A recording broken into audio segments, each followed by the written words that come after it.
오늘은 기쁨의 50일 가운데 부활절 둘째 주일입니다.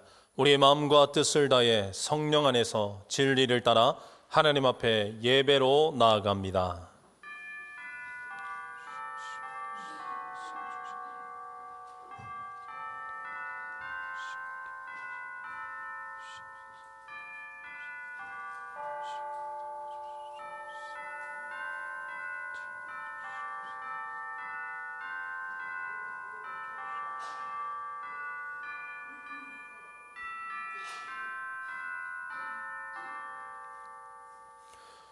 우리가 그의 계신 곳으로 들어가서 그의 발등상 앞에서 엎드려 예배하리로다.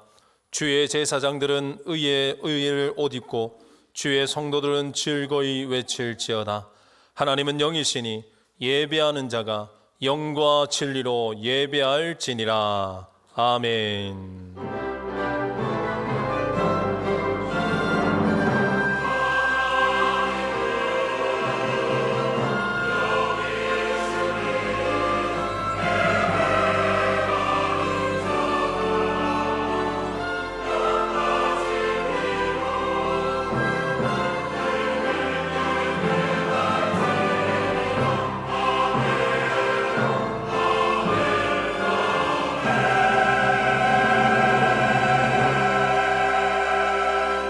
전지전능하신 하나님 아버지, 지난주일 예수 그리스도께서 부활하셨다는 복음의 말씀을 듣고 감격과 기쁨 중에 한 주간을 보냈습니다. 그리고 다시 돌아온 주일을 맞이하여 복된 말씀을 듣고자 성전으로 왔습니다. 이 시간 마음과 뜻을 다하여 드리는 예배를 기쁘게 받아주시고 저희의 가슴에 부활의 감격이 식지 않도록 새로운 은혜를 덧입혀 주옵소서. 죽음을 이기시고 부활하셔서 절망 중에 있는 모든 성도에게 참 소망과 생명 되신 예수 그리스도 이름으로 기원하옵나이다. 아멘.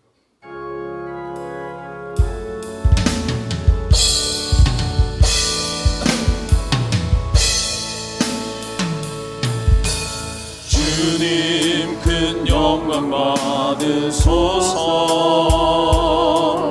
홀로 찬양 받으소서. 모든 이름 위에 뛰어난 그 이름, 온 땅과 하늘이 다 찬양해. 겸손하게 우리 무릎 꿇고 주 이름 앞에 영광 돌리세. 모두 절하세. 독생자 예수 주님께 찬양 드리. 모든 영광과 존귀와 능력 받으소서.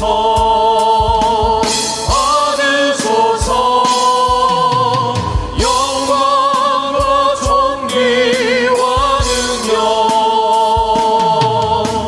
받으소서.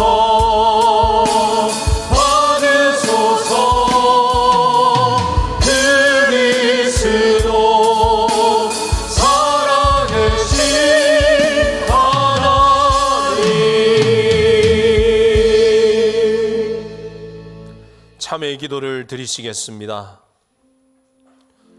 온 땅에 따사로운 봄빛을 주시는 하나님 아버지, 죄악으로 얼어붙은 우리의 심령을 녹여주시려고 회개하는 시간을 허락해 주심을 감사드립니다.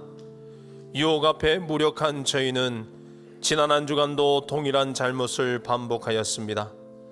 혼자만의 힘으로는 이 죄악의 수렁에서 빠져나올 수 없음을 절감합니다. 저희의 심령을 강하게 붙잡아 주시는 진리의 말씀을 가까이 하지 못한 것을 회개합니다. 고난과 역경을 만났을 때 살아 역사하시는 하나님 앞에 기도하지 않은 것을 회개합니다. 어둠 속에서 방황하는 사람들에게 나아가 예수 그리스도의 부활의 기쁜 소식을 전하지 못한 것을 회개합니다. 이웃을 내 몸과 같이 사랑하라 명하신 예수님의 말씀을 실천하지 못한 것을 회개합니다.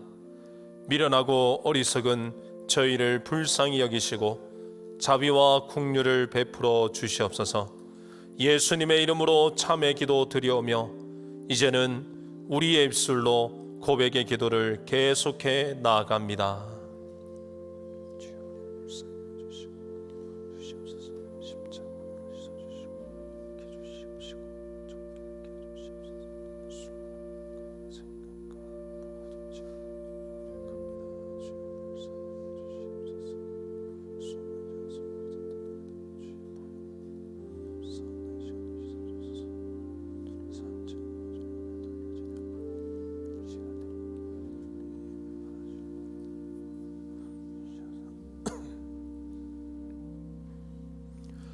내가 내 허물을 빽빽한 구름같이 내 죄를 안개같이 없이 하였으니 너는 내게로 돌아오라. 내가 너를 구속하였음이니라. 아멘. 나는 전능하신 아버지 하나님 천지의 창조주를 믿습니다. 나는 그의 유일하신 아들 우리 주 예수 그리스도를 믿습니다. 그는 성령으로 잉태되어 동정녀 마리아에게서 나시고 본디오 빌라도에게 고난을 받아 십자가에 못 박혀 죽으시고 장사된 지 사흘 만에 죽은 자 가운데서 다시 살아나셨으며 하늘에 오르시어 전능하신 아버지 하나님 우편에 앉아 계시다가 거기로부터 살아있는 자와 죽은 자를 심판하러 오십니다. 나는 성령을 믿으며 거룩한 공교회와 성도의 교제와 죄를 용서받는 것과 몸의 부활과 영생을 믿습니다. 아멘.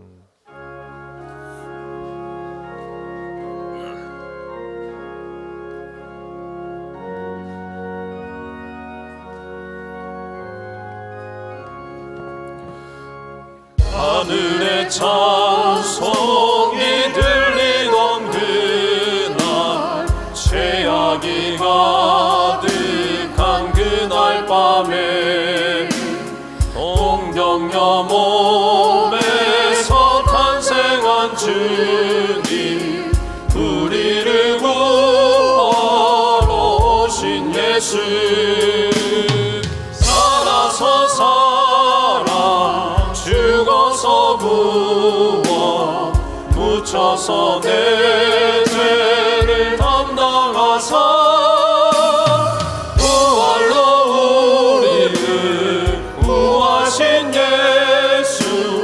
다시 오시니 영광의 그날 갈보리 산으로 끌려가시사 십자가 위에서 죽으신 날 가시관 쓰시고 피 흘리시사 우리를 구하신 구주 예수 살아서 살아 죽어서 구원 묻혀서 내 죄를 담당하사 부활로 우리를 구하신 예수 다시 오시니 영광의 그날 동산의 주 홀로 묻히신 그날 고난을 이기고 쉬신 그날 천사들 내려와 무덤을 지켜 우리에게 소망을 주신 예수 살아서 살아 죽어서 구원 묻혀서 내 죄를 담당하사 부활로 우리를 구하신 예수 다시 오시니 영광의 그날 무덤이 예수를 못 가는 그날 임봉한 그놈이 굴러간 날 죽음의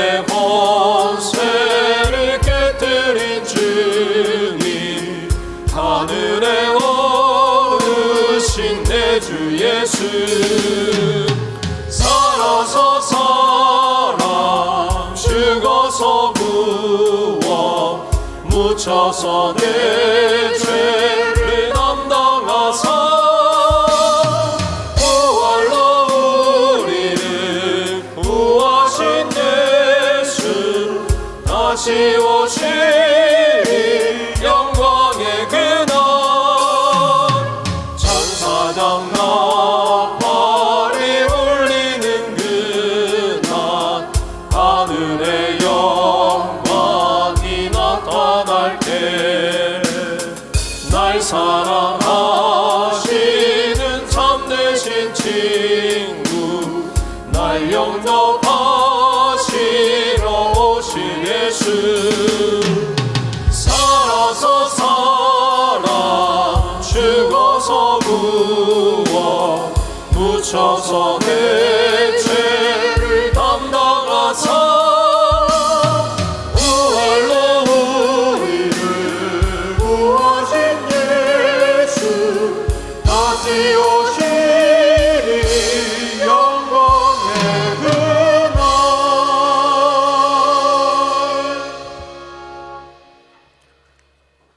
우주 만물의 창조주시며 인생의 생사복을 주관하시는 하나님 아버지, 부활절 두 번째 주일을 맞아 기쁨의 50일을 지키며 대봉의 근속들과 주의 택한 자녀들을 부르시어 영과 진리로 주님께 예배드리게 하심을 진심으로 감사드립니다.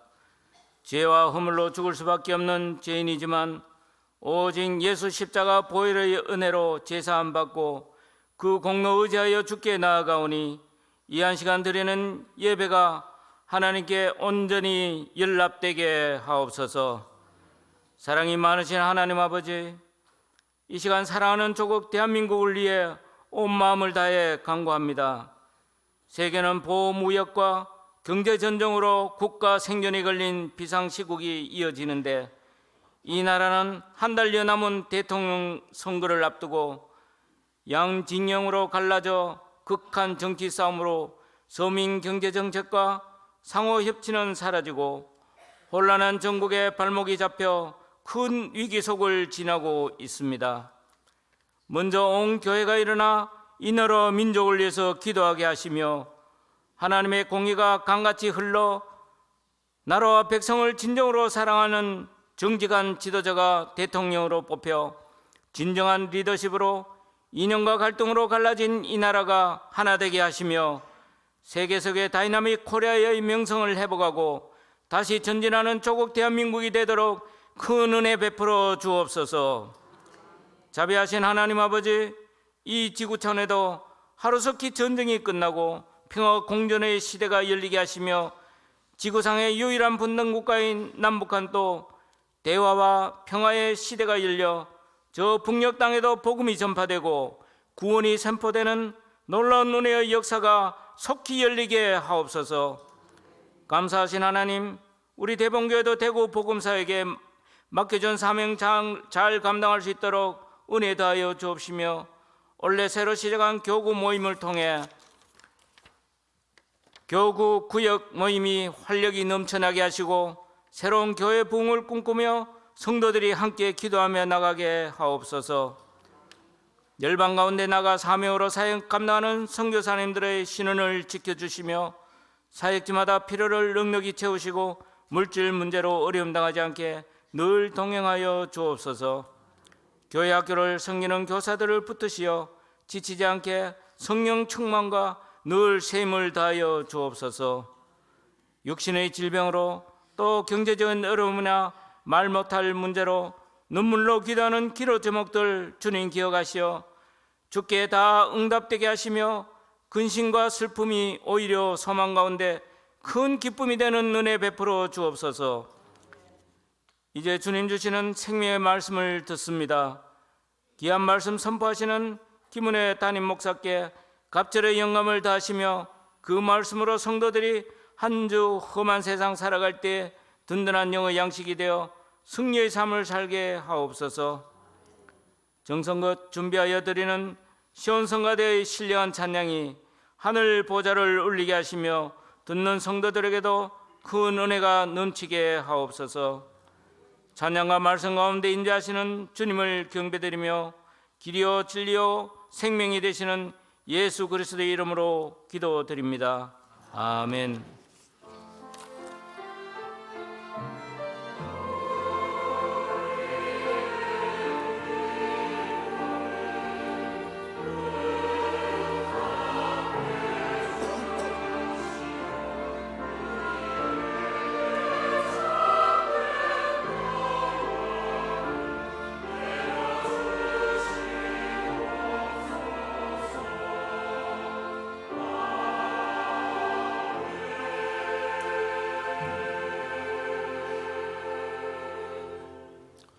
오늘 우리에게 주신 하나님의 말씀은 신약성경 누가복음 24장 44절에서 49절까지 말씀입니다.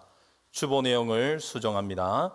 신약성경 누가복음 24장 44절에서 49절까지 말씀입니다. 이 시간 하나님의 말씀을 봉독할 때 경청하시기 바랍니다.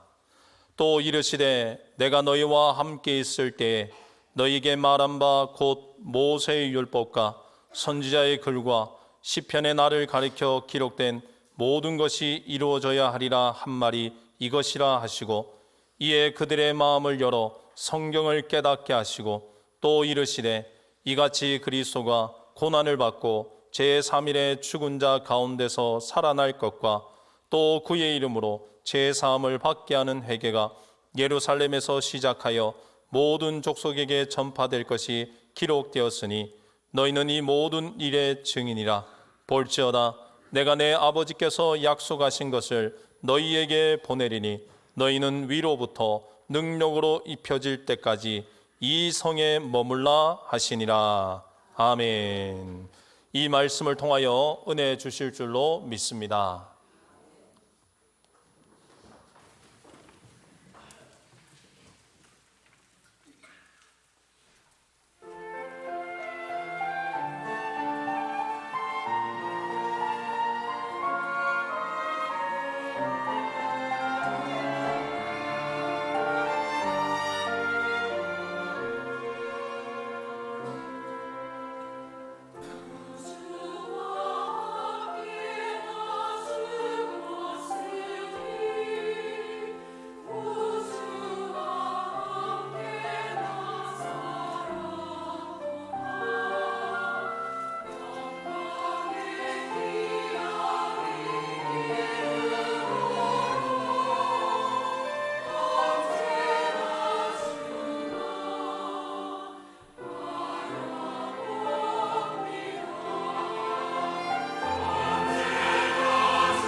네, 언제나 우리의 삶을 선한 길로 인도하시는 주 예수 그리스도의 이름을 찬양합니다.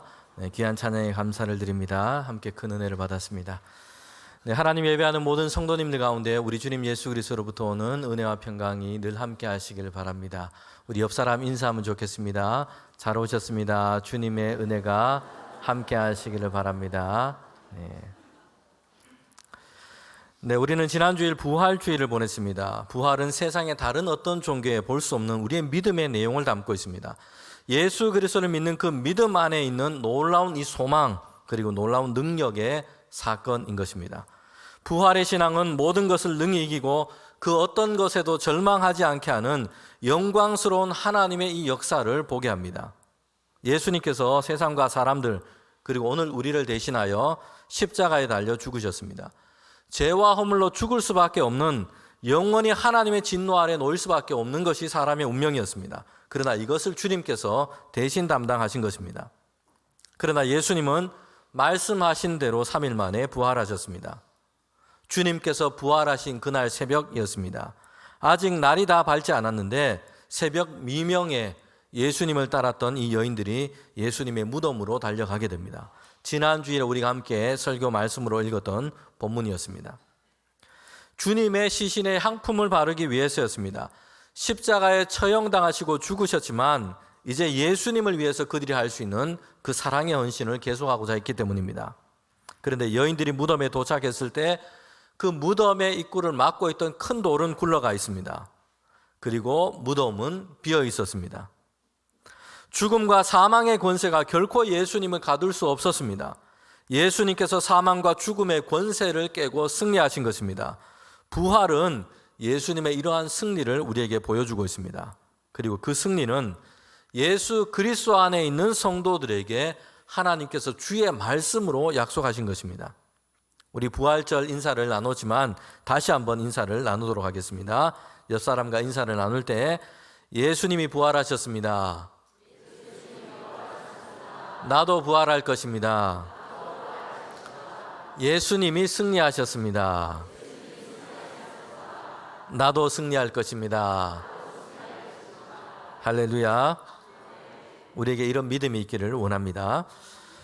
부활장인 고린도전서 15장은 부활이 죄와 사망으로부터 승리라는 것을 분명하게 말씀을 하고 있습니다. 고린도교의 성도들 중에는요, 예수님의 이 부활에 대해서 믿었던 사람들이었습니다. 그런데 죽어 있는 성도들의 부활을 믿지를 못했습니다. 그들은 예수님께서는 그리스도이신 주님께서는 부활을 하시고 다시 죽음을 이기시고 다시 사셨다라고 했습니다. 그런데 성도들의 이 부활을 받아들이지 못하는 이들이 있었던 것입니다. 이미 죽어서 무덤에 이 갇힌 자가 어떻게 다시 살아날 수 있느냐? 성도들의 부활에 대해서는 의심을 했던 이들이 있었습니다. 그래서 바울은 예수님의 이 부활이 예수님 자신에게만 일어난 것이 아니라 앞으로 그리스도 안에 있는 모든 성도들에게 일어날 장래의 일이라고 그렇게 얘기를 하고 있습니다. 만약 성도들의 부활이 없다면 예수님께서 다시 사시는 이 부활을 하지 않으셨을 것이다. 성도들의 이 부활이 있음을 보이기 위해서 예수님께서는 먼저 부활하셨다. 부활의 첫 열매가 되셨다라고 말씀을 하고 있습니다. 여러분, 그러면서 바울은요, 이 주님의 이 부활의 사건을 승리로 얘기하고 있습니다. 죽음에서부터 그리고 사망으로부터의 승리를 뜻하고 있습니다. 고린도전서 15장 55절부터 57절에 보면 그래서 이렇게 말씀을 하고 있습니다. 사망아, 너는 승리자가 아니고 너는 패배자다. 너의 승리는 없다. 예수 그리스도께서 승리하셨다. 그리고 우리에게도 성도들에게도 승리를 주시는 하나님께 감사하노라 라고 말씀하고 있습니다. 성도 여러분, 우리는 우리 인생을 향해서 선포해야 합니다. 어떤 상황에서도 그리고 어떤 일이 우리를 둘러싸고 있을 때도 그렇습니다. 우리가 예수 그리스도 안에 있으면 결국에는 우리는 승리하게 되는 것입니다. 우리를 이기게 하시는 하나님께 감사하노라 라고 믿음으로 우리는 하나님께 감사하기를 원합니다. 우리 성도들은요, 1년에 한 번 오는 이 절기로만 예수님의 이 부활을 기뻐하고 주님의 부활을 생각할 것이 아닙니다. 교회와 성도들은 유대인들이 지켰던, 구약의 유대인들이 지켰던 이 안식일을 지키지 않습니다. 안식일 후 첫날, 주님께서 부활하신 그날 우리는 주일을 지키며 예배를 드리고 있습니다. 교회는 그러기에 매 주일마다 예수님의 이 부활하심을 경축하고 기뻐하는 것입니다. 그리고 매 주일마다 성도들은 우리에게 약속된 이 부활의 소망을 생각하며 하나님께 감사하는 것입니다. 여러분, 매 주일은요, 그래서 부활주일입니다. 부활의 기쁨과 소망 안에서 매 주일마다 우리는 하나님을 예배하는 것입니다. 부활주일에만 부활에 관한 말씀을 읽고 묵상할 것이 아닙니다. 매 주일마다 부활의 승리를 약속하신 그 하나님의 말씀을 읽고 우리는 기억하며 하나님께 감사함으로 예배해야 합니다. 성도 여러분, 부활의 사건을 통해서 우리가 보게 되는 것은요, 죽음은 엔딩, 끝나버림이 아니라 엔딩, 이어짐, 새롭게 시작됨을 뜻하고 있습니다. 발음이 같기 때문에 이게 마치 언어 유희처럼, 언어 놀이처럼 그렇게 느껴질 수 있습니다. 그런데 아주 중요한 의미를 우리에게 주고 있습니다. 끝나버리는 엔딩이 아니라 이어짐의 엔딩을 우리에게 말씀하고 있다는 것입니다. 고린도전서 15장 52절부터 53절에 보면 그래서 이렇게 말씀하고 있습니다. 이제 하나님께서 천사들을 통하여 나팔 소리가 그렇게 울리게 되고 이제 주님께서 다시 오실 때에 죽은 자들은 썩지 아니할 것으로 다시 살아나고 우리도 변화될 것입니다. 무덤이 열리고 이제 죽은 자들이나 살아있는 자들이나 그리스도 예수 안에 있는 자에게는 부활의 몸을 입게 될 것입니다. 그래 하여서 썩을 것이 반드시 썩지 아니할 것을 입겠고 죽을 것이 죽지 아니하는 부활의 생명을 입게 될 것입니다. 계시록 21장 3절부터 4절에 보면 그래서 부활의 몸을 입은 성도들이 이제는 다시는 사망이나 곡하는 것이나 애통하는 것이나 슬퍼하는 것이 없는 하나님께서 새롭게 이루실 영원한 생명과 완전한 평강의 세계 하나님의 나라를 우리는 살게 될 것입니다. 여러분, 엔딩이 아니라 엔딩이다. 끝나버림이 아니라 새롭게 이어집니다. 라는 이 말은요, 예수님의 이 부활 사건, 이 사건과 참 잘 어울리는 얘기입니다. 그러나 제가 만든 얘기는 아닙니다. 제가 지난 주간에 국민일보를 보다 보니까 엔딩 파티, 이어짐의 파티라는 이 기사가 하나 실려 있었습니다. 부산에 있는 분이엘이라고 하는 기독교 학교가 있는데요. 일생 동안 거기서 교목으로 그렇게 일했던 한 목사님이 있습니다. 이제 은퇴를 하셨고 나이가 이제 90이 가깝게 됐습니다. 90이 다 된 것입니다. 이 목사님의 돌봄과 가르침 속에서 이렇게 제자들이 그렇게 성장하게 됐습니다. 지금은 이미 중년이 훨씬 넘은 그런 나이가 다 됐습니다. 이 제자들이 파티를 준비하게 된 것입니다. 90이 다 된 이 목사님을 위해서 이제 파티를 준비를 했습니다. 학창 시절에 폭력 서클에 들어가서 우두머리가 되고 이제 사고를 쳐서 퇴학 위기에 놓였던 이런 학생들도 있었습니다. 그런데 이 목사님은 자신이 책임을 지겠다라면서 학교에 통사정을 해서 이제 그 학생을 먹이고 달래가면서 그렇게 졸업까지 시켰던 이런 일도 있었습니다. 이 목사님은 그렇게 사랑으로 돌보고 그렇게 학생들을 그렇게 가르쳤습니다. 일생 동안 그 학교에서 그렇게 일했던 것입니다. 이제 모든 사람이 그런 것처럼 나이가 90이 되었으니 이제 이별할 날이 얼마 되지 않았다라는 이렇게 생각을 하게 된 겁니다. 그래서 제자들이 이제 파티를 준비했습니다. 그 파티의 이름은 엔딩 파티였어요. 이어짐의 엔딩이었습니다. 그러면서 이제 선생된 목사님은 제자들의 발을 씻기면서 세족식을 했습니다. 주님이 주신 사랑과 섬김을 그들에게 다시 보여주었습니다. 그리고 이제 제자들은 노년의 스승을 위해서 조의금이 아니라 축하금을 이렇게 모았습니다. 축하금을 모아가지고 이벤트를 준비했는데 오픈카를 준비했어요. 그리고 선글라스를 딱 준비해서 이제 선생 되시는 이 목사님이 선글라스를 끼고 오픈카에 올랐습니다. 제자들은 꽃을 던지며 배웅하며 손을 흔들어주면서 인생의 그 마지막 길을 열심히 잘 달려갈 것을 응원했고요. 그리고 제자들 중에 다수는 목회자들이었습니다. 부활의 소망을 가지고 이제 하나님께서 영원히 약속하신 그 영원한 소망이 있음을 함께 나누며 서로 감사하고 축하했다는 것입니다.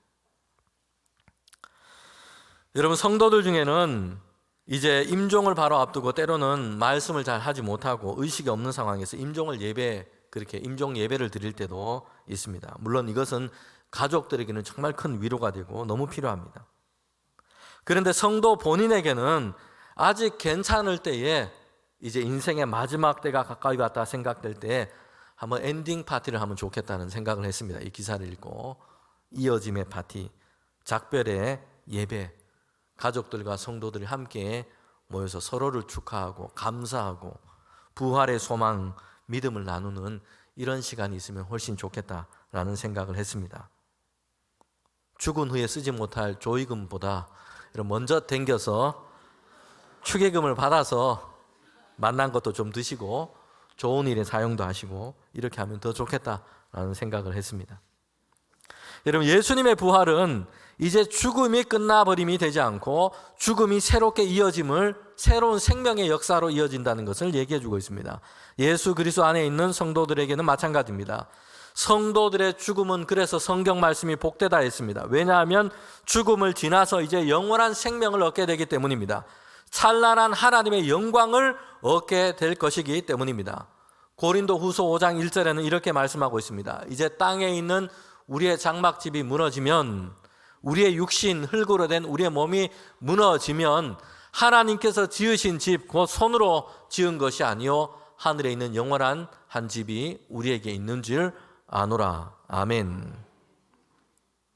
육체와 몸의 죽음으로 끝나지 않고요, 하나님께서 손수 지으신 영원한 부활의 생명이, 그 부활의 몸이, 하나님의 나라가 성도들에게 예비되어 있는 것입니다.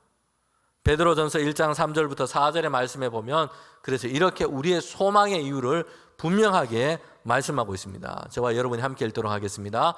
우리 주 예수 그리스도의 아버지 하나님을 찬송하리로다. 그의 많으신 긍휼대로 예수 그리스도를 죽은 자 가운데서 부활하게 하심으로 말미암아 우리를 거듭나게 하사 산 소망이 있게 하시며 썩지 않고 더럽지 않고 쇠하지 아니하는 유업을 있게 하시나니 곧 너희를 위하여 하늘에 간직하신 것이라. 아멘. 썩지 않고 더러워지지 않고 낡아지지 않는 하나님의 나라를 얻는 이 소망을 여러분, 예수님의 이 부활의 사건을 통해서 모든 성도들에게 약속하신 것입니다. 이것이 우리의 소망인 것입니다. 예수님은 십자가에 죽으시고 3일 만에 다시 살아나셨습니다. 안식일 후 첫날 예수님은 부활하셨습니다. 무덤은 비어 있었습니다. 그러나 이 주님의 이 부활의 소식을 전해들은 사람들은요, 처음에는 다 의심했습니다. 허튼 소리다, 있을 수 없는 일이다, 이렇게 생각을 했습니다. 하나님께서 말씀하신 대로 일어난 일이었고 예수님께서 이미 예고하신 일이었습니다. 그러나 예수님의 부활, 다시 살아나심은 제자들은 잘 받아들이지를 못했습니다. 있을 수 없는 일이라고 생각하고 만 것입니다. 예수님은 이런 제자들의 믿음 없음을 아셨습니다. 그리고 그들이 믿도록 주님께서는 하십니다. 부활하신 주님께서 친히 그들에게 보이셨고 손과 발로 만지게 하시고, 그리고 누가복음 24장 36절부터 39절에 보면 평강이 있을지어다 그들에게 나타나서 주님의 몸을 보이셨습니다. 그들로 하여금 주님의 몸을 만지도록 하세요. 그럼에도 불구하고 아직 놀랐지만 믿지 못하는 이 제자들을 위하여 주님께서 하신 일이 있습니다. 24장 41절부터 42절에 보면 주님께서 제자들에게 먹을 것을 달라고 하시고 구운 생선 한 토막을 그들이 보는 앞에서 잡수신 것이에요. 여러분, 이것은 예수님께서 시장하셔서 지금 먹을 것을 구해서 지금 먹고 계신 것이 아니에요. 예수님께서 부활하셨음을 제자들에게 분명하게 보이시기 위하여 생선 한 토막을 그들 앞에 보는 앞에서 드시고 계신 것입니다. 오늘 우리가 읽은 이 성경 본문 이 앞부분에 앞서 본 누가복음 24장 36절부터 37절에 보면 부활하신 예수님께서 그들 앞에 나타나셨어요. 평강이 있을지어다 말씀하고 있습니다. 제자들은 예수님, 이 부활하신 예수님을 보았습니다. 그런데 처음으로 그들이 보인 반응이 어떻습니까? 뭐라고 제자들이 지금 하고 있습니까? 유령이 나타났다, 이렇게 되고 있다는 것이에요. 여러분, 주님의 입장에서 이게 얼마나 황당한 일입니까? 여러분, 그들은 예수님의 제자들이었습니다. 3년 동안 주님과 함께 했습니다. 주일에 한 번씩 예배 시간에만 그렇게 예수님을 만난 것이 아니었어요. 3년 동안 같이 먹고 자고 함께 지냈습니다. 주님께서 말씀하시는 것을 들었습니다. 주님께서 행하시는 이적들을 다 보았습니다. 그리고 예수님께서는 다시 사실 것을 제자들에게 예고까지 하셨습니다. 그런데 주님께서 부활하셔서 그들 앞에 오셨는데 제자들은 유령이 나타났다, 이렇게 된 것입니다. 예수님께서는 제자들이 믿음이 연약한 것을 아셨습니다. 그래서 그들에게 계속해서 보이시고 만지게 하시고 그들 앞에서 식사하시고 여러분 이렇게 하셨어요. 그렇게 해서 제자들로 하여금 믿도록 하시는 것입니다. 여러분, 이런 의미에서 제자들은요, 예수님의 수고와 도우심을 통해서 그들은 믿게 된 사람들이었습니다. 사도행전에도 보면 이 말씀을 하고 있습니다. 누가복음을 기록했던 사도 바울의 동역자였던 의사인 누가가 이제 이어서 이 사도행전을 기록하게 됐습니다. 누가복음은 예수님이 그리스도 되심을 전하기 위해서 기록했습니다. 그리고 사도행전은 예수님을 믿게 된 성도들이, 제자들이 변화되어서 어떻게 세상 가운데 하나님의 이 역사를 이루어가고 있는지를 말씀해 주고 있습니다. 사도행전 이 처음 부분에 보면 예수님께서 하나님 우편으로 승천하시기 전에 제자들에게 어떻게 하셨는지를 말씀해 주고 있습니다. 사도행전 1장 3절에 보면 그가 고난받으신 후에 또한 그들에게 확실한 많은 증거로 친히 살아계심을 나타내사 40일 동안 그들에게 보이시며 하나님의 나라의 일을 말씀하시니라. 아멘. 주님께서 어떻게 하셨다고 얘기합니까? 40일 동안 확실한 많은 증거로 친히 살아계심을, 부활하셨음을 여러분 사람들과 제자들에게 주님께서 보이신 것이에요. 그래서 제자들과 성도들이 믿도록 하시는 것입니다. 성도 여러분, 제자들은요, 예수님이 부활하셨다라는 이 증거를 그들이 찾아내고 그들이 이 증거를 추적하고 다닌 것이 아니었습니다. 처음에는 다 믿지를 못했어요. 어떻게 이런 일이 있는가 받아들이지를 못했습니다.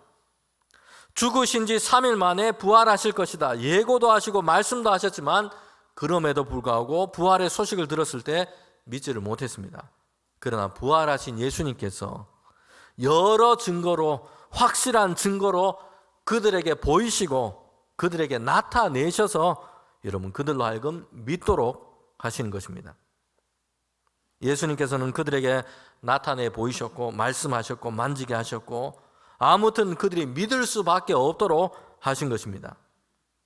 아, 정말 예수님께서 다시 살아나셨구나, 부활하셨구나, 이것을 인정하도록 믿을 수 있도록 하신 것입니다. 성도 여러분, 오늘 우리가 예수님을 믿게 된 이유가 바로 여기에 있는 것입니다. 우리가 믿음이 좋아서 이렇게 된 것이 아니고요, 우리를 믿도록 하나님께서 역사하신 것입니다. 우리를 하나님께서 믿도록 우리를 이끌어 가신 것입니다. 우리에게 믿음을 열어주신 것입니다. 그래서 우리 스스로가 야, 나는 믿음이 좋다 자랑할 수가 없습니다. 다만 이야기할 수 있는 것은 내가 하나님의 큰 은혜를 받았다는 것이요. 그래서 의심 많고 믿음이 연약한 나로 하여금 믿도록 믿는 자가 되어갈 수 있도록 하나님께서 이끄셨구나, 하나님께서 인도하셨구나 라고 이야기할 수밖에 없습니다. 고린도전서 15장은 부활장이라고 말씀했습니다. 사도 바울은 고린도 교회 성도들에게 예수님의 이 부활하심과 성도들의 부활에 대해서 확실한 믿음을 가지고 그들 가운데 증거하고 있습니다. 바울은 아주 단호하게 부활이 없으면 우리가 전하는 것이 아무것도 아니고 부활이 없으면 예수 믿는 자들이 가장 불쌍한 사람이 될 것이라 라고 얘기합니다. 부활은 반드시 있고 부활에 대해서 매우 분명하고 확실한 믿음을 가지고 바울은 증거하고 있습니다. 여러분, 그런데 바울이 이 부활에 대해서 어떻게 믿게 되었는지 바울은 이렇게 얘기를 하고 있습니다. 바울 자신이 믿음이 다른 사람들보다 남달라서가 아니었어요. 남다른 신념과 믿음을 가진 사람이라서 이렇게 이야기를 하고 할 수 있는 것이 아니었습니다. 고린도전서 15장 5절부터 8절에 보면 성경대로 예수님께서 우리의 죄를 위해서 죽으신 것과 무덤에서 묻혔다가 성경대로 사흘 만에 살아나셨다라는 것이요. 그리고 주님께서 베드로에게 보이시고 12제자에게 나타나시고 한 번에 500명이 넘는 성도들에게 보이셨고 야고보에게도 나타나셨고, 그리고 마지막 8절에 보면 바울이 뭐라고 얘기합니까? 맨 나중에 만삭되지 못하여 난 나 같은 자에게도 주님께서 보이셨다. 그래서 바울이 여러분 믿게 된 것입니다. 여러분, 사도 바울은 예수 그리스도를 믿지 않은 사람이었습니다. 예수 믿는 사람을 박해했던 사람이었습니다. 그런데 바울이 예수님을 믿게 된 것입니다. 믿을 수밖에 없게 된 것입니다. 그는 이렇게 고백한 것입니다. 만삭되지 못한 나 같은 자에게도 부활하신 주님께서 오셔서 보이셨고 믿도록 하셨다는 것이에요. 그래서 나의 나 된 것은 오직 하나님의 은혜다. 바울은 이렇게 고백하고 있는 것입니다. 부활하신 주님께서 바울에게도 보이셨고 예수님 자신을 바울에게 계시하시고 나타내셔서 믿도록 그렇게 하신 것입니다. 여러분, 앞서 말씀드린 것처럼 엔딩이 이어짐의 엔딩이라 말씀드렸습니다. 예수님의 이 부활 사건을 통해서 죽음이라는 것으로 끝나지 않고 영원한 생명, 부활의 생명으로 이어지는 것이다. 이것이 성도들에게 약속된 부활의 신앙이요 소망이라고 말씀을 드렸습니다. 이와 함께 우리에게 부활 사건을 통해서 이어짐의 엔딩이 있다는 것을 오늘 말씀을 통해서 보게 됩니다. 제자들은 예수님의 이 부활 사건을 경험했습니다. 부활하신 예수님을 만나게 되었습니다. 놀라운 사건이었습니다. 그런데 주님의 이 말씀은, 이 부활의 사건은요, 그들이 놀란 것으로 끝나지 않습니다. 주님의 이 부활의 사건은 제자들에게는 부활의 증인이 되라라는 사명으로 이어지고 있다는 것입니다. 오늘 말씀에서 예수님은 제자들에게 이렇게 말씀하고 있습니다. 누가복음 24장 45절부터 48절에 보면 그들의 마음을 열어주시고 성경을 깨닫게 하세요. 주님의 죽으심과 부활하심을 그렇게 깨닫게 하십니다. 그리고 예수 그리스도 안에서 이제 세상과 사람들이 하나님의 구원하심, 죄사함을 얻게 되는 것을 말씀하고 있습니다. 이것을 다 깨닫게 하시고 예루살렘에서 시작해서 모든 족속에게 이 복음의 소식이 전파될 것을 말씀합니다. 그리고 48절에 보면 이렇게 말씀합니다. 48절을 저와 여러분이 함께 읽도록 하겠습니다. 너희는 이 모든 일의 증이라. 다시 한번 읽겠습니다. 너희는 이 모든 일의 증인이라. 아멘. 마음을 열어주시고 깨닫게 하십니다. 주님의 이 복음을 그들은 알게 되었습니다. 믿게 되었습니다. 그렇게 하셔서 주님께서 부활의 사건 가운데 제자들에게 말씀하세요. 너희는 이 모든 일의 증인이다. 제자들에게, 성도들에게 부활의 이 사건, 그리고 그리스도 안에서 하나님께서 이루신 그 구원의 사건, 하나님의 나라의 복음의 비밀, 이것의 증인으로 그들을 세우신 것입니다. 제자들에게, 성도들에게 죽음 이후에 부활이 있다, 이것을 기억하고 이것을 알아라, 이것으로 끝나고 있지 않습니다. 죽음 다음의 문제로만 제자들에게 그렇게 말씀하신 것이 아니었습니다. 제자들에게 말씀하시는데 뭐라고 당부하고 계십니까? 너희는 부활의 증인이라. 땅 끝까지 이르러 증거하라 라고 명령하고 있습니다.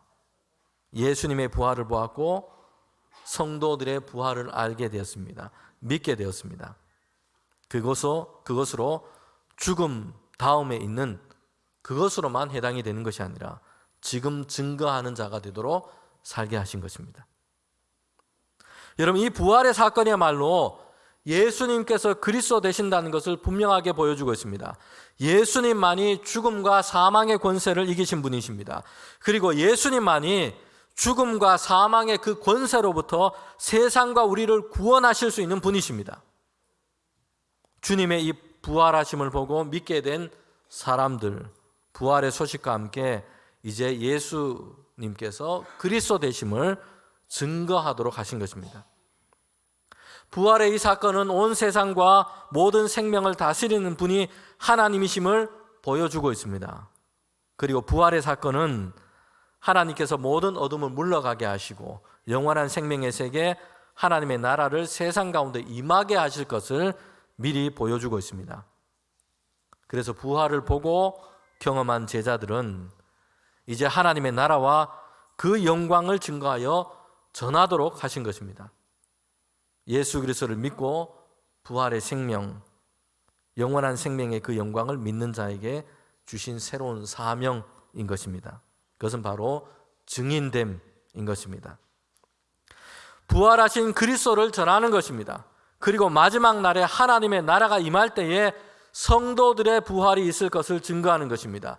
증인의 사명이 오늘 제자와 성도들에게 부활의 사건을 통하여 우리에게 주신 것입니다. 성도 여러분, 오늘 우리에게 이 사명이 주어졌다는 것을 우리는 기억해야 합니다.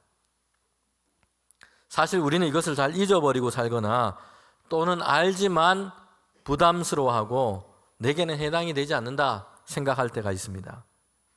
증인되어 살아가는 것은요, 몇몇 선교사들에게만 또는 몇몇 전도자들에게만 주신 것이 아닙니다. 예수 그리스도를 믿는 모든 자들에게 주님께서 위임하시고 맡기신 사명인 것입니다. 마태복음의 이 마지막 구절 말씀에 보면 예수님께서 승천하시면서 제자들에게 주신 명령이 있습니다. 대위임 명령이라 했습니다. 가장 큰 사명, 가장 중요하게 맡기신 일입니다.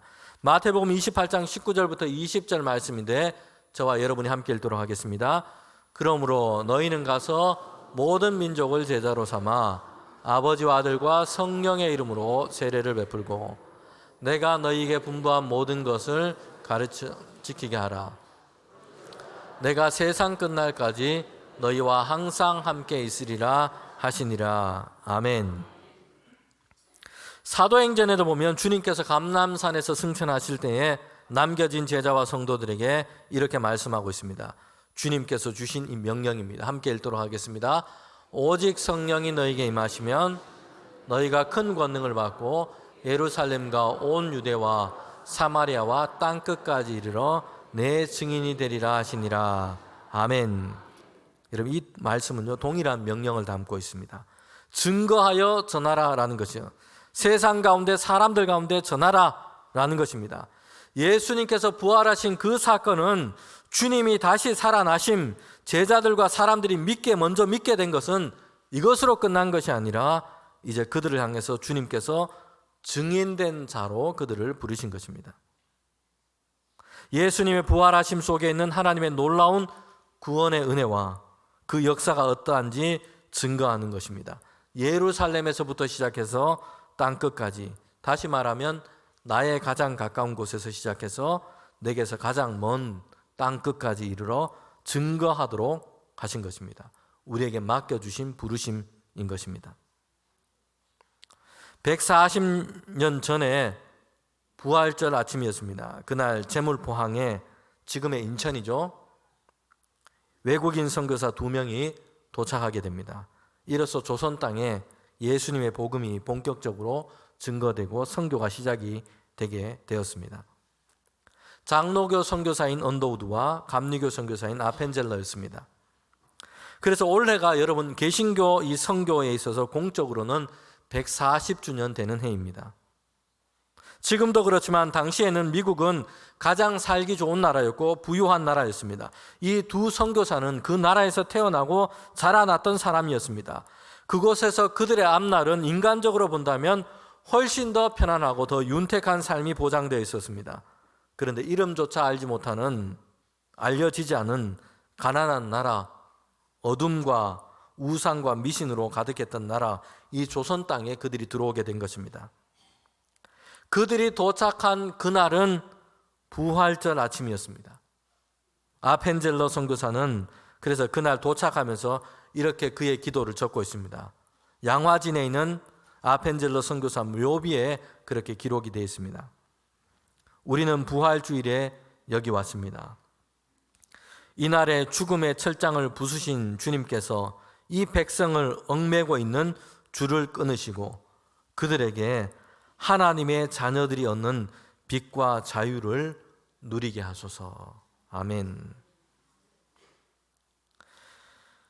그들은 예수님을 통해서 그들에게 일어난 일, 성경이 증거하고 있는 일, 그들로 하여금 믿게 하신 그 일을 증언하기 위해서 그 넓은 태평양을 건너서 조선 땅에 오게 된 것입니다. 그리고 그들을 통해서 오늘에 이르기까지 이 땅 가운데 교회가 세워졌고 주를 믿는 성도들이 이렇게 많아지게 된 줄 믿습니다. 유진 피터슨 목사님은 목회자의 목회자라는 이런 별명을 가지고 있습니다. 그는 그의 인생 말년에 남긴 마지막 글이 부활을 살다라는 글이었습니다. 그는 거기서 이렇게 얘기를 하고 있습니다. 부활이란 경외감을 가지고 바라보는 풍경이 아니라 매일을 살아내는 그런 삶이다. 먹고 자고 일하고 쉬고 사람들을 만날 때 하나님의 백성다운 삶이 부활을 살아가는 신자의 삶이다. 부활에 대한 신앙 고백은 부활의 삶을 통해서만 적실성을 얻는다. 아주 중요한 이야기를 하고 있습니다. 부활은 멀리서 경외감을 가지고 그냥 바라보는 풍경이 되어서는 안 됩니다. 부활은 뒤에 있을, 장래에 있을 미루어 놓아야 할 그런 이야기도 아닙니다. 뭐라고 얘기합니까? 부활은 매일을 살아내는 성도들의 오늘의 삶인 것입니다. 먹고 자고 일하고 쉬고 사람들을 만날 때에 그들 사이에서 하나님의 백성다운 소망 있는 삶을 살아가는 것, 그리스도 예수 안에 있는 믿음의 삶을 살아가는 것, 우리에게 약속된 것을 증거하며 살아가는 신자의 삶인 것입니다. 저는 그 삶을 예수 그리스도 안에 우리에게 이루신 구원의 은혜와 하나님의 나라를 증거하는 삶이라 생각합니다. 어떤 상황 가운데서도 소망을 잃지 않는 믿음의 삶이라 생각합니다. 주님께서는 우리에게 오늘을 이런 부활로 살아가도록 부르셨습니다. 우리 모든 성도들이 부활을 매일 우리의 삶 가운데 살아내는 주님의 은혜와 축복이 저와 여러분 가운데 있기를 원합니다. 함께 기도드리겠습니다. 하나님 참 감사합니다. 우리에게 부활의 소망을 약속하시고 오늘 이 땅 가운데 이미 소망 가운데 믿음으로 살게 하셨으니 감사합니다. 하나님, 이 땅에서 우리가 살아갈 때에, 우리에게 주신 삶을 살아갈 때에 부활의 증인, 하나님의 구원하심의 은혜를 증거하는 증인, 우리에게 약속된 그 하나님의 나라를 증거하는 증인으로 살아가게 하여 주시옵소서. 이 땅 가운데 살아갈 때에 오늘을 부활로 살아가는 모든 주의 성도들 될 수 있도록 우리에게 믿음을 더하여 주시옵소서. 예수님의 이름으로 기도합니다. 아멘.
나의 보화 드리니 주여 받아주셔서 하늘나라 위하여 주 뜻대로 쓰소서.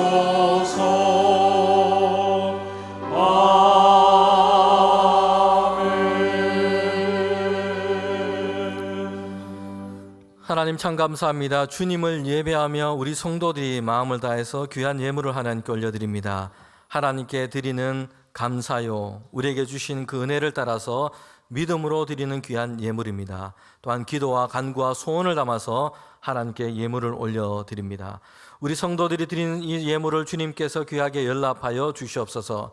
하나님께서 함께하여 주셔서 기도와 간구 가운데 주님의 신실하심으로 응답하여 주시고 우리 모든 성도들이 그 영혼이 잘됨과 같이 범사가 잘되고 강건하게 하는 하나님의 은혜를 베풀어 주시옵소서. 성도들의 가정과 일터마다 하늘의 복을 채워주셔서 하나님이 함께 하시는 그 역사를 날마다 보게 하여 주시옵소서. 우리 모든 성도들 가운데 주님 오늘도 동행하여 주셔서 특별히 연약한 자가 하나님의 손으로 붙드셔서 회복해 하시고 주님 치료하여 주시고 모든 삶의 문제들 속에서도 하나님께서 우리의 삶의 길을 인도하시는 그 믿음으로 세워지는 우리 성도들 되게 하여 주시옵소서. 예물이 사용되는 곳에 하나님의 뜻 가운데 사용되게 하셔서 하나님의 나라가 확장되게 하시고 주님의 사랑과 십자가의 복음이 증거되게 하여 주시옵소서. 예수님의 이름으로 기도드립니다. 아멘.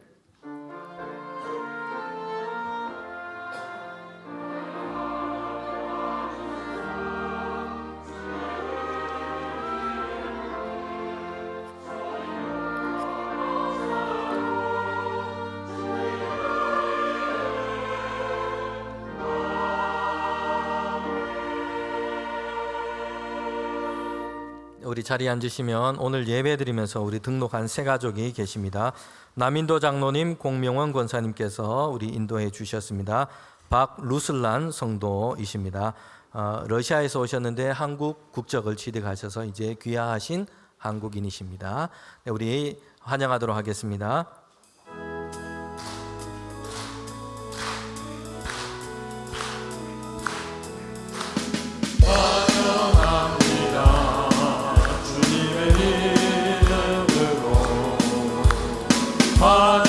환영합니다.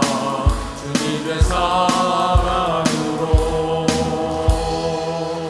네, 환영합니다. 네, 우리 전도부에서 우리 전도 작정 오늘 두 번째 마지막으로 그렇게 진행하도록 하겠습니다. 2025년 상반기 전도 대상자 두 번째 2차 작정 하도록 하겠습니다. 준비된 영상 먼저 시청하시겠습니다. 어차피 한 번 사는 인생이잖아요. 진짜 우리가 이 한 번 사는 인생에서 어떻게 살 것인가에 대해서 고민을 해보는 게 되게 중요한 거거든요.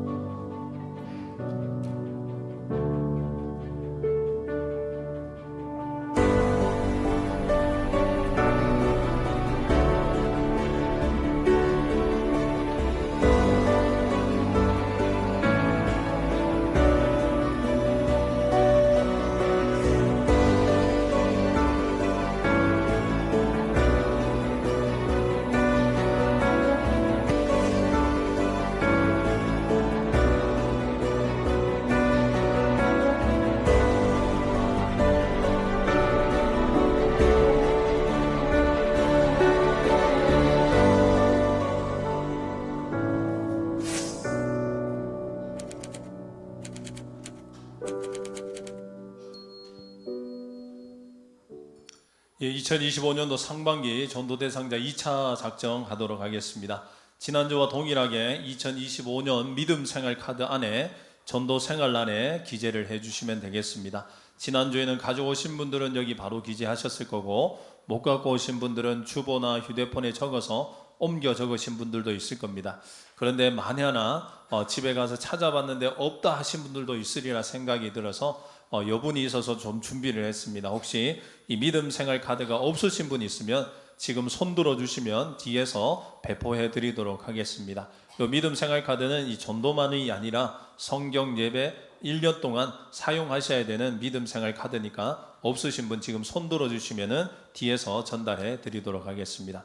요 앞에 분들 손 들고 계신데요, 전달해 주시고요. 그렇게 작정을 하시고 작정하신 전도 대상자는 우리 지난주에 주보 삽지로 드린 것처럼 우리 다음 주부터 있는 2주간 있는 마당잔치에 참 초청을 하셔도 되고 1년 내내 기도하시면서 교회로 초청을 하시면 됩니다. 삽지로 드린 이 초청장은 이번 주에는 주보에 들어있지 않고요, 나가시다 보면 주보 필경대에 놓여 있으니까 필요한 만큼 가져가시면 되겠습니다. 이 시간 한 1분 정도 시간을 드리겠습니다. 믿음 생활 카드 없으신 분들 손 들어 주시고 계시면은 전달해 드리도록 하겠습니다. 2차 전도 작정하겠습니다.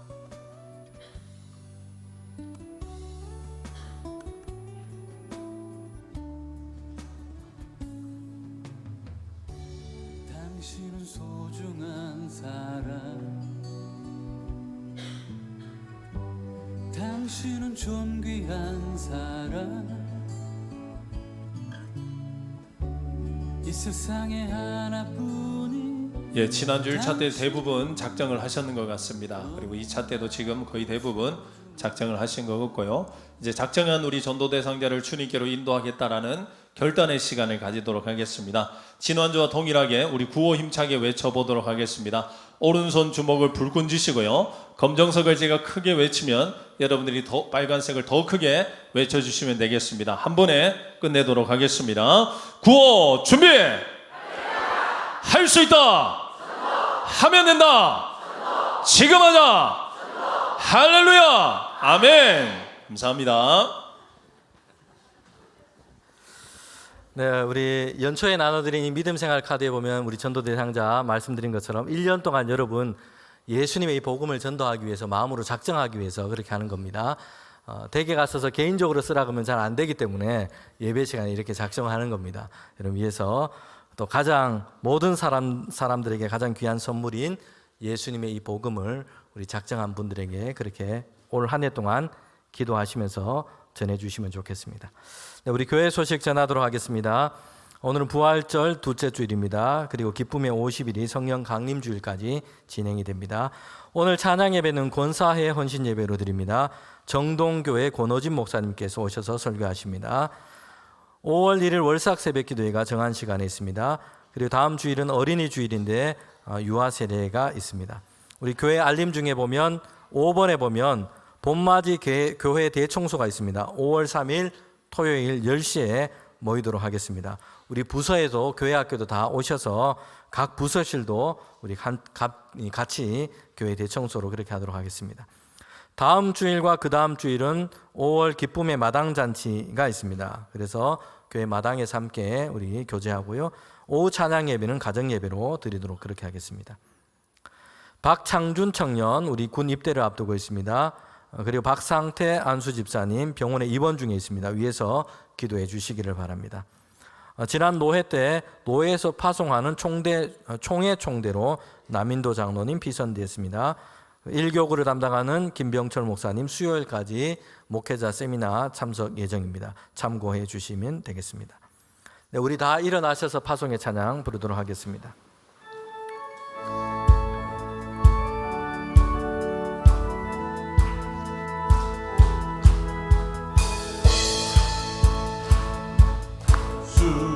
열방의 소망 예수 우리의 위로자, 주는 온 땅에 영원한 소망, 예수 어둠 속의 빛, 예수 변함없는 진리, 주는 온 땅에 빛이 되시네.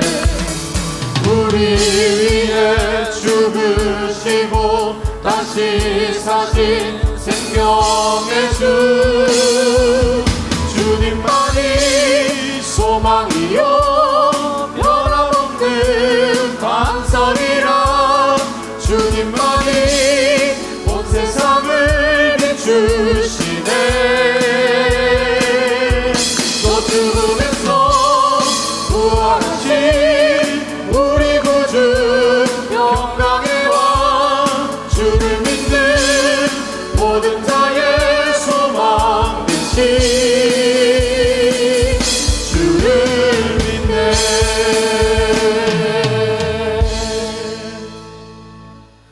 지금은 우리 주님 예수 그리스도의 은혜와 하나님의 그 크신 사랑과 성령님의 교통하심이 부활의 소망을 가지고 하나님께서 주신 이 땅을 살아갈 때에 믿음으로 날마다 승리하기를 원하며 또한 하나님의 나라의 증인으로 살아가기를 원하는 우리 모두 가운데 지금부터 영원토록 함께 하시기를 간절히 축원하옵나이다. 아멘.